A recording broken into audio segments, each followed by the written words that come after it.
Notre planète a connu de terribles inondations, de puissantes tornades, des ouragans destructeurs. Ces catastrophes naturelles dangereuses nous sont familières. Mais imaginez ceci, des vents hurlant à travers l'atmosphère à environ 800 km/h et pouvant persister pendant des semaines. Ces vents insensés pourraient endommager la couche d'ozone, rendant notre Terre hostile à la vie. Non, il ne s'agit pas d'une dystopie folle produite par Netflix. Ces hypercyclones sont bien réels.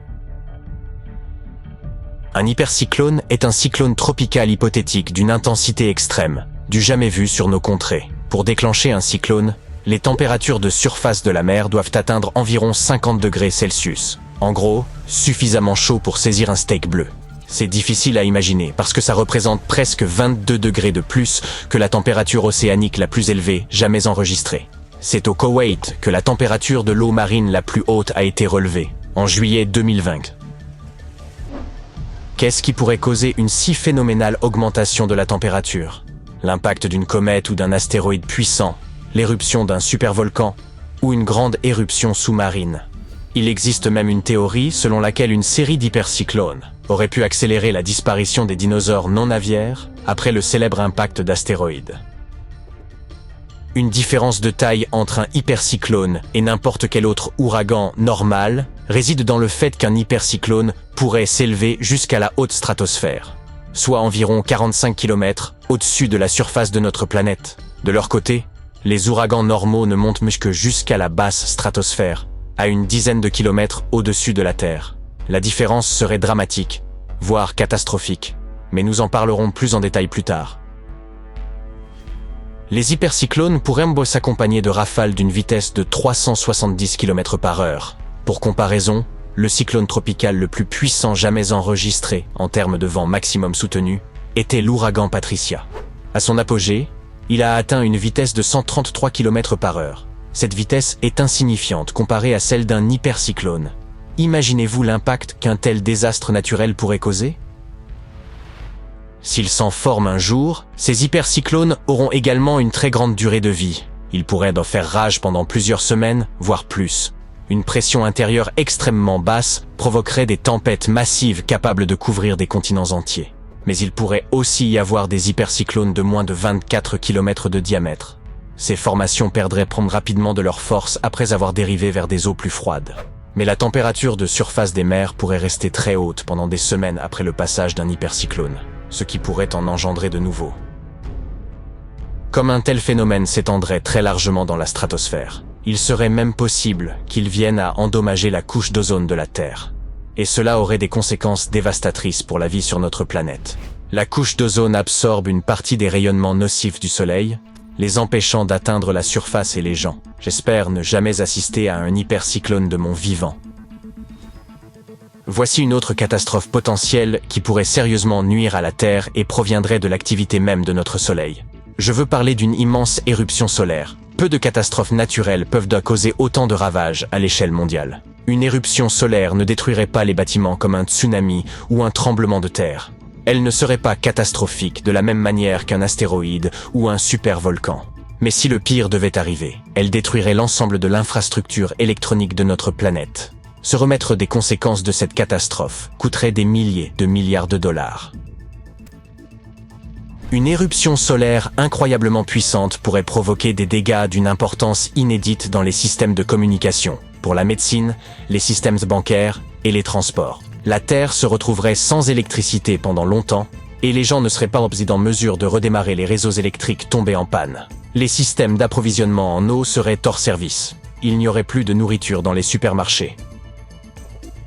En 1859, des habitants de différentes parties du monde se sont réveillés en plein milieu de la nuit parce qu'il faisait si clair dehors qu'ils se sont dit que c'était déjà le matin.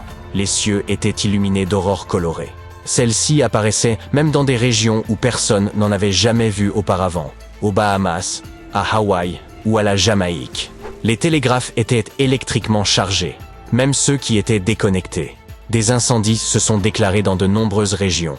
En d'autres termes, les conséquences étaient déjà catastrophiques, alors que la technologie n'existait presque pas. Imaginez l'avalanche de problèmes qu'une éruption solaire pourrait déclencher aujourd'hui. Ensuite, il y a les sursauts gamma. Vous ne rencontrerez pas ce type de rayonnement dans votre vie quotidienne. Un sursaut gamma se produit lorsque deux étoiles à neutrons entrent en collision ou lorsqu'une étoile massive s'effondre. Et les rayons gamma pourraient devenir un grave danger pour notre planète. Si un tel phénomène se produisait à proximité de la Terre, il pourrait probablement emporter toute notre couche d'ozone. Et vous savez déjà à quel point cette couche nous est vitale. De plus, les rayons gamma pourraient créer de l'ozone troposphérique. Ce type d'ozone pourrait s'infiltrer dans l'océan. Il est soluble dans l'eau. Et cela conduirait à une extinction massive de la vie marine et des plantes. Selon certaines théories, si une explosion de rayons gamma se produisait à environ 200 années-lumière de la Terre et que ces jets étaient directement dirigés vers nous, notre planète serait vaporisée. Si la distance était plus grande, mais toujours dans la Voie lactée, le rayonnement résultant stériliserait toute vie sur la face exposée de la Terre. Une autre catastrophe planétaire dont nous devons parler porte le nom de super-éruption, l'éruption d'un supervolcan. Le parc de Yellowstone est situé au sommet de l'Inde. La dernière éruption massive dans cette région s'est produite il y a environ 664 000 ans, et la prochaine éruption pourrait être imminente. Heureusement, pour le moment, il n'y a aucune preuve que le supervolcan soit en train de se réveiller ou de nous préparer une éruption. Mais si cela arrivait, une colonne massive de lave et de cendres s'élèverait dans les airs à une hauteur de plusieurs kilomètres. Le volcan continuerait à rejeter des cendres pendant des jours et des jours. Mais la conséquence la plus terrible d'une telle éruption pour toutes les créatures vivantes serait la retombée de cendres. Les bâtiments et les arbres s'effondreraient sous le poids de cette substance très dense. En seulement quelques jours, une couche de cendres de 3 mètres recouvrirait un périmètre d'environ 80 km autour du centre de l'éruption. Une fois que les cendres auraient atteint la stratosphère, les températures commenceraient à baisser partout dans le monde. L'éruption serait très probablement riche en soufre, un bloqueur de soleil efficace. Ainsi, il ferait rapidement si froid que les étés disparaîtraient complètement pendant plusieurs années. Pour les animaux, trouver de la nourriture et de l'eau potable serait très difficile. La Terre pourrait également croiser un trou noir errant, une région de l'espace où la gravité est si puissante que même la lumière ne peut en réchapper. Pour l'instant, le trou noir le plus proche de nous se trouve à environ 1500 années-lumière. Il semble donc qu'il n'y ait pas à se faire de soucis. Mais avez-vous déjà entendu parler des trous noirs errants? Voilà de quoi vous inquiéter un peu plus. Si un tel trou noir venait à pénétrer dans notre système solaire, la Terre serait condamnée. Récemment, et pour la première fois, les astronomes ont découvert un trou noir solitaire et errant dans notre galaxie. Ce voyageur de l'espace est 7 fois plus massif que le Soleil, et se trouve maintenant à 5200 années-lumière de nous. Les scientifiques ont découvert des trous noirs errants par le passé, mais seulement dans d'autres galaxies. Celui-ci est le premier à apparaître dans la Voie lactée.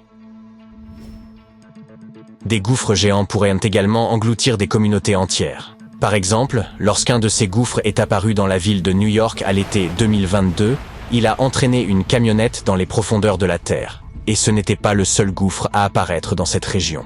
Les habitants ont signalé environ 4000 gouffres dans toute la ville, entre juillet 2021 et juin 2022.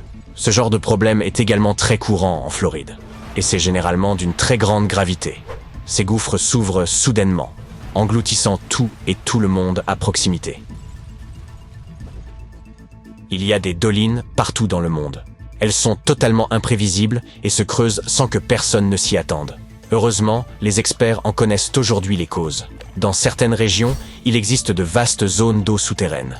Pendant les périodes de sécheresse, cette eau s'évapore, ce qui crée des espèces de grandes caves vides. Après de fortes pluies, la surface au-dessus est susceptible de s'effondrer, emportant tout avec elle en quelques minutes.